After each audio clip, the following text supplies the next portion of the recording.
Hello there, math analyzers, and welcome to your Chapter 6 Lesson 1 video. We'll start with an overview of Chapter 6 as a whole, and then get into, a review. Solving quadratic equations and inequalities by factoring. So we'll just remind ourselves how to solve our quadratics by factoring today. Then we're going to get into solving quadratics by just taking square roots of both sides. There'll be a specific form your quadratics have to come in order to be able to do that. Then we'll complete the square. We'll take 2 days to complete the square, even though it's review from Algebra 1. I know that completing the square can be a tough concept to master, so we'll take a couple of days of notes talking about it and then practice, of course. We will then solve by quadratic formula, as you know, the best formula out there. And then we'll do some mixed review, where we'll look at a quadratic and we'll solve it all 3 ways, or possibly 4 ways if it's in this specific form that we can take here. And then, of course, a review before a quiz that will just be solving quadratics. Okay, then we'll get into more information about the parabola itself from the quadratic piece. So we'll get into the actual function. Okay, after that, sorry, I've been talking to Mr. Corbett, so my necklace is all tangled up. There we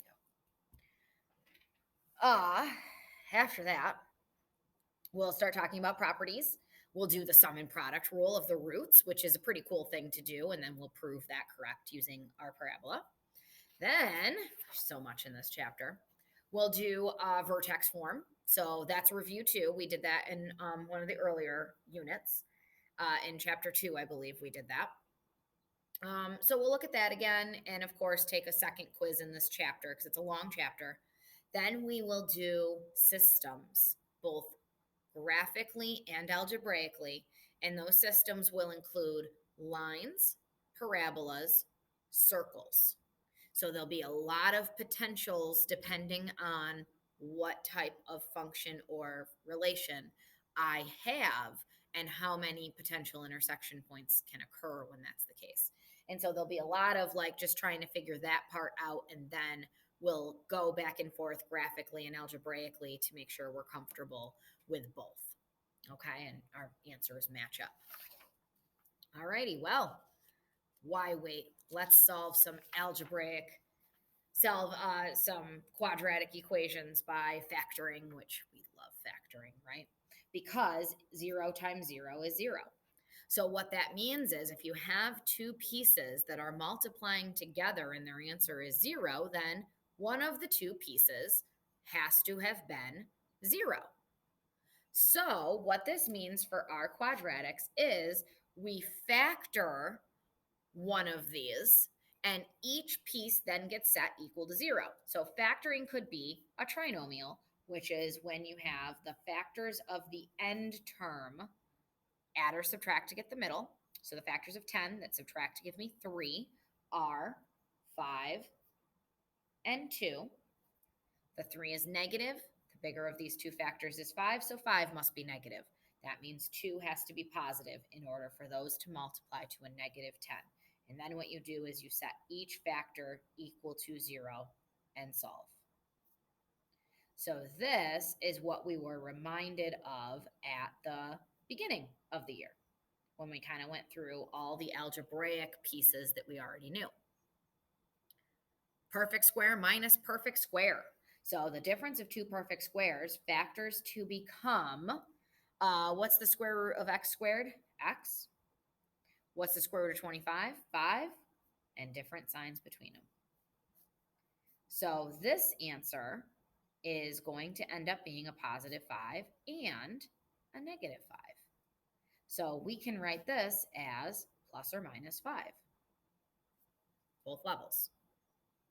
Now, this is the one that's not yet equal to 0. So what we have to do is bring that 15x over to the other side by subtracting it over. And we always go x squared first, then x term, then number term if there is one. In this case, there isn't, which means it's a GCF factoring. So we had regular trinomial factoring, dots factoring, GCF factoring. 3 and x divide evenly into both terms. So let's do it. 3 goes into 3 once. X squared divided by x is 1x left here.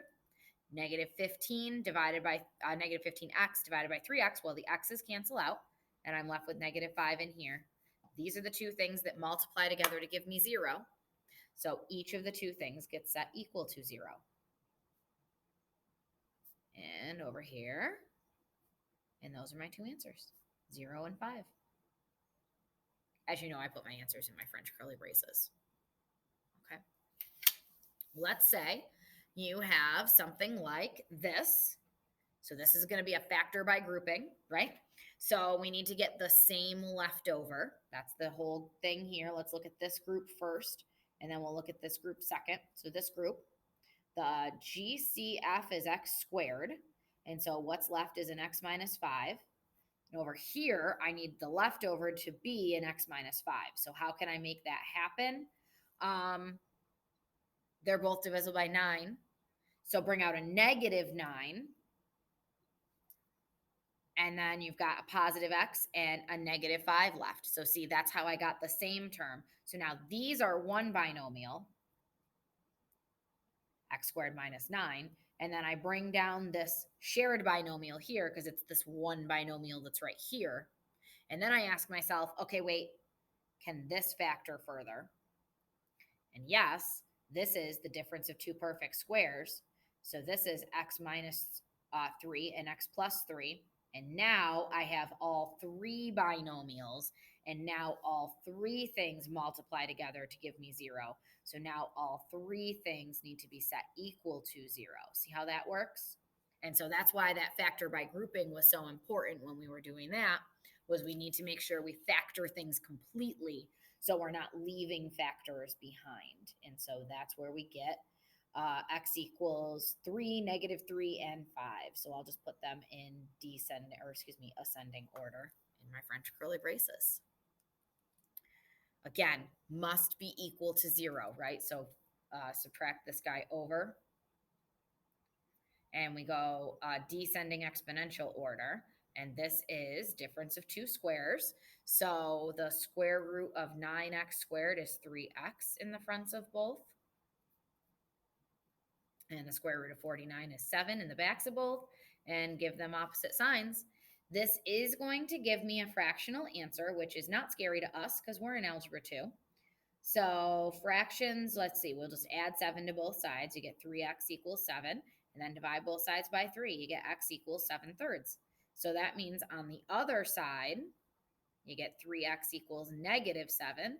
And when you divide by 3, you get x equals negative 7/3. Oops, 7 first. 3 on the bottom, and you can plus and minus that baby.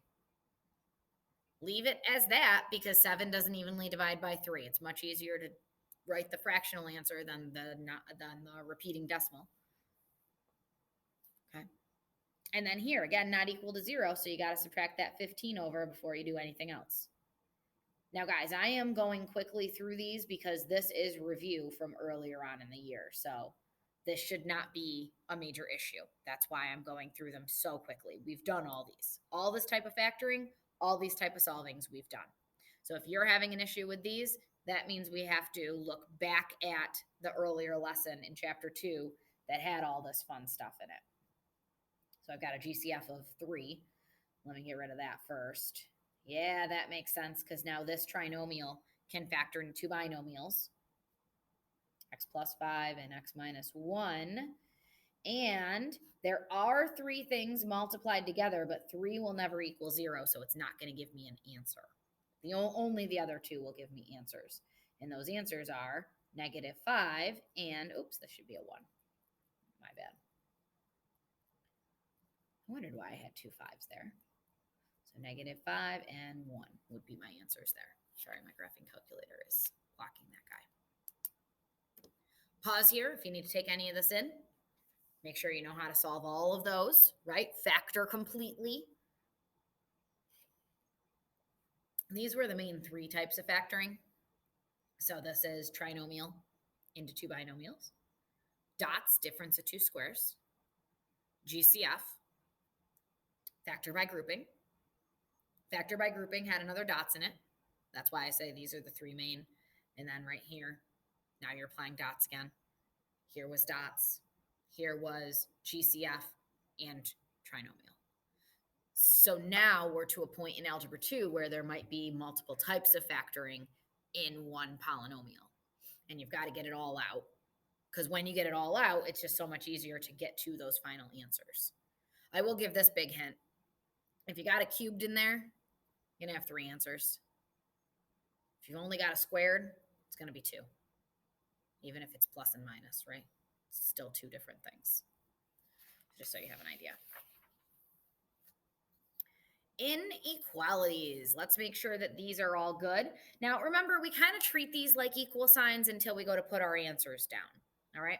So that's what's happening here. So we still need to get one side as the 0. So x squared plus 7x minus 18 needs to be greater than 0. And I'm not really worried about that greater than symbol right now. I'll worry about that in a little bit. Let's worry about factoring over here. Okay? And what we get here is the things that multiply together to give me 18, but subtract to give me 7 are 9 and 2.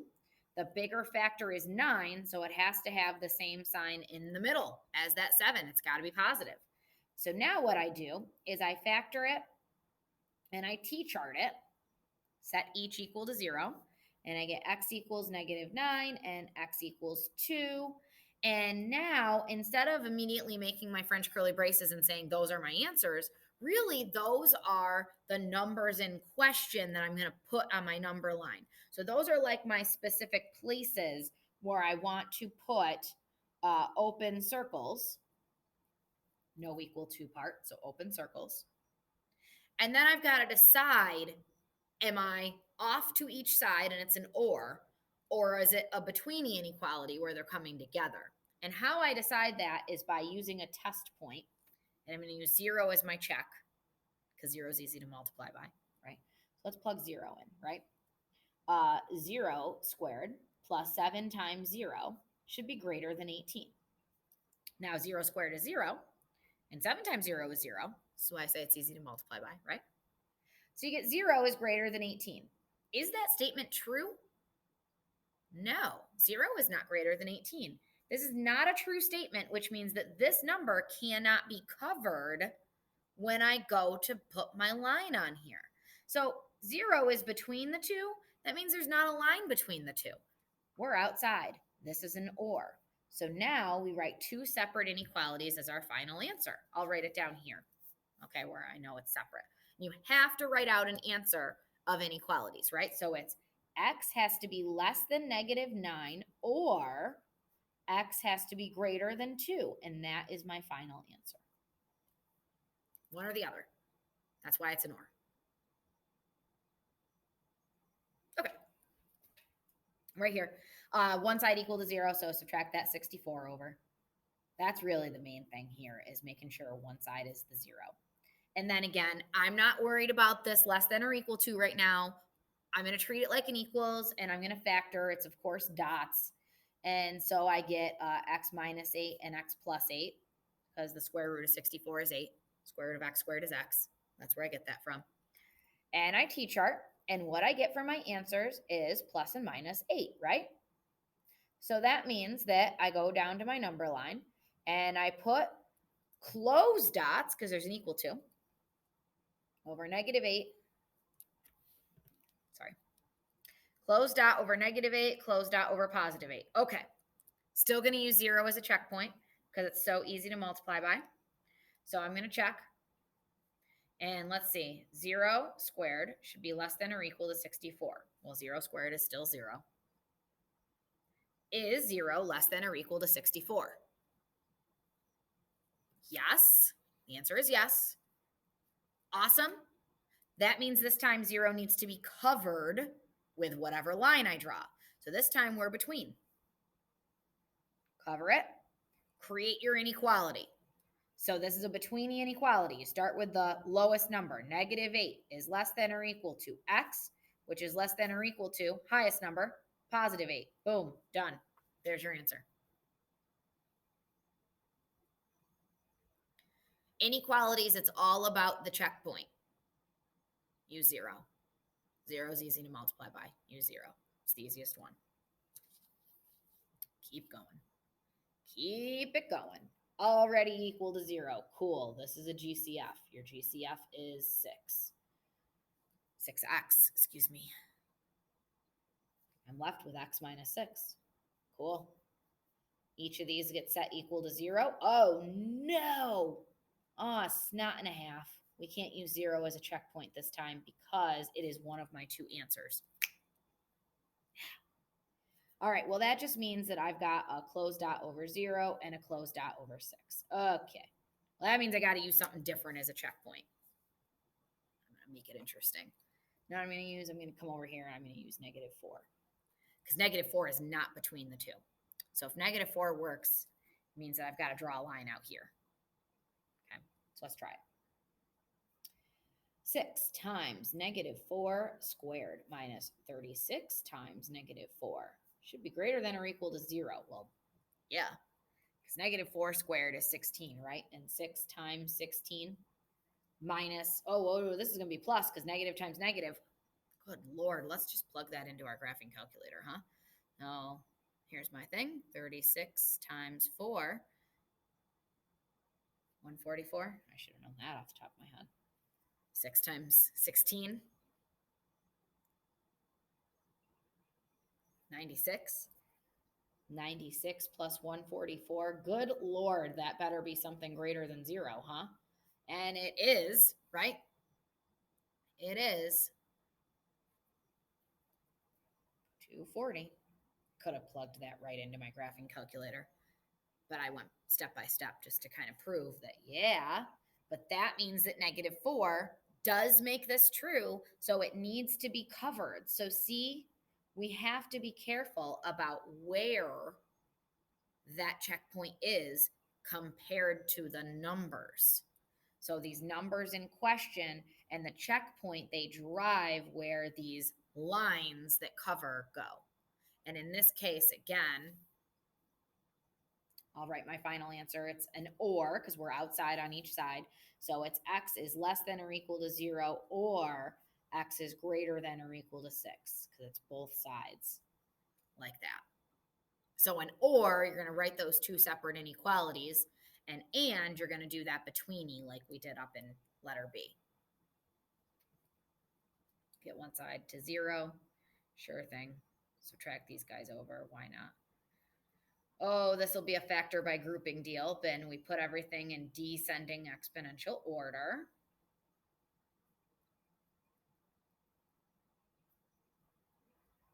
So let's look at this group first. And it looks like we've got an x squared in common. And what's left over is x plus 3. Cool. That means over here I've got to have an x plus 3 left over. Well, that'll be easy, right?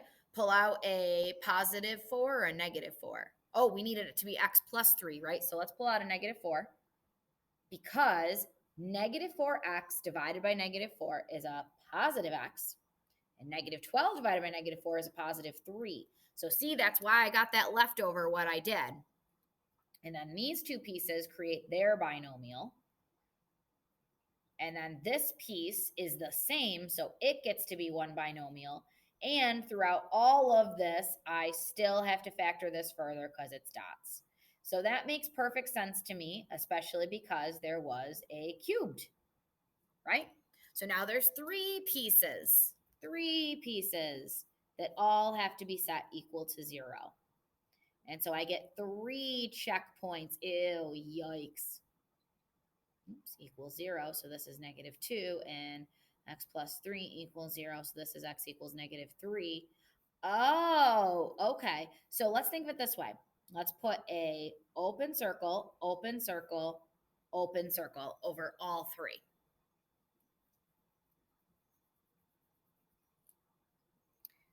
Well, that just means that this is going to probably go like this direction if it goes all the way over, right? So it's either going to be between these two or outside of these N2. That's what that means. So I'm going to pick 0 again to plug in and to check. So 0 cubed plus 3 times 0 squared should be less than 4 times 0 plus 12. And oh yes, it's going to be, because this whole side is 0, needs to be less than 12. And yes, it is. So that means this needs to be covered, which just means you're covering from here to here, because that includes this as one of the answers that will make this true. So the way we'll write this, or between, so -3 is less than x, which is less than 2. And that actually covers that third answer because that third answer is also between. So because that third answer is also between, it gets covered in that. There you have it. You're not going to see these. Don't worry about that. You'll see those with equal signs. You won't really see those with inequalities. So at least you have that. It's part of the notes, but don't worry about it on the homework, right? That was review, guys. Reach back if you need something. That factoring, it just comes back, doesn't it? Never goes away, that factoring. Never goes away. Come to class if you need me to do more examples. I'll be around. And guys, you got this. I'll see you soon. Bye.